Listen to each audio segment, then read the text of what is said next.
Welcome to the state of Ohio. I'm Karen Kessler. The state budget deadline is just days away, with the fiscal year expiring on June 30th. And as usual, things are coming down to the wire and changing all the time. State House News Bureau correspondent Andy Chow has the latest as we record this show on Friday. The Ohio House passed its budget plan in April, and the Senate made its own changes to the bill 2 weeks ago. Some of them are dramatic, such as a rewrite of the House's school funding plan, along with some controversial additions, for instance, on state-supported childcare. Now leaders from both chambers must iron out a final plan to send to Governor Mike DeWine before the end of the month. The process goes through conference committee, which met only to briefly convene for a quick update. The House and Senate continued positive negotiations and are making progress on the operating budget. The purpose of today's meeting is to convene the committee and to recess until the call of the chair, which will not be today. So with no further business to come before us, we stand in recess. From there, all the action of negotiations happen behind closed doors. And there's certainly a lot to sift through in those talks, such as proposed tax cuts. The House wants an across-the-board 2% income tax cut.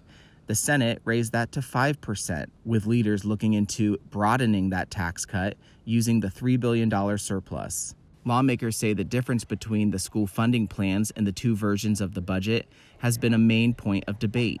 The House, after years of research on the subject, proposed a plan that, simply put, calculated state aid to schools with a formula of 60% property taxes, 40% income. That would cost the state about $2 billion phased in over the next 6 years. The Senate scrapped that plan with one that sticks with a 2-year formula, similar to the existing one with some tweaks, and increases budgets for more school districts. Republican Senate President Matt Huffman says their plan is more reliable, but critics say it's short-sighted. Governor Mike DeWine's budget plan had $250 million to expand broadband services. The House cut that to $190 million, and the Senate cut that to $0, in addition to banning public-private partnerships to provide broadband services in areas where private companies already distribute internet. DeWine says broadband was one of the issues they were debating in budget negotiations. The language, we've made it very, very clear that some of the proposed changes simply would be devastating to expanding broadband in the state. DeWine says he feels optimistic there will be adequate money for broadband in the final plan.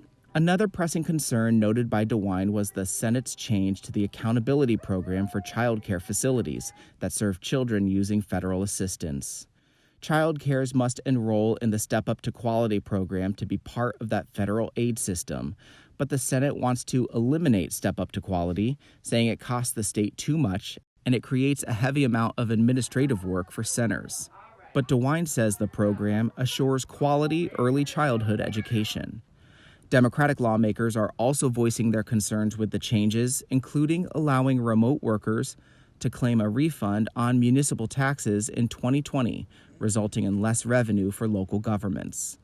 The Dems are also fighting means testing added to the Supplemental Nutrition Assistance Program, or SNAP, that would place limits on how much a recipient's car can be worth, and a so-called medical conscience clause that would allow medical professionals to deny treatment to patients if doing so would violate their personal beliefs. They also voiced frustration about a House-added provision to prevent doctors who work with abortion clinics that receive variances from the state from practicing medicine and hospitals that get state dollars. The budget, which covers Ohio's spending for fiscal years 2022 and 2023, must be signed by June 30th. Andy Chow, State House News Bureau.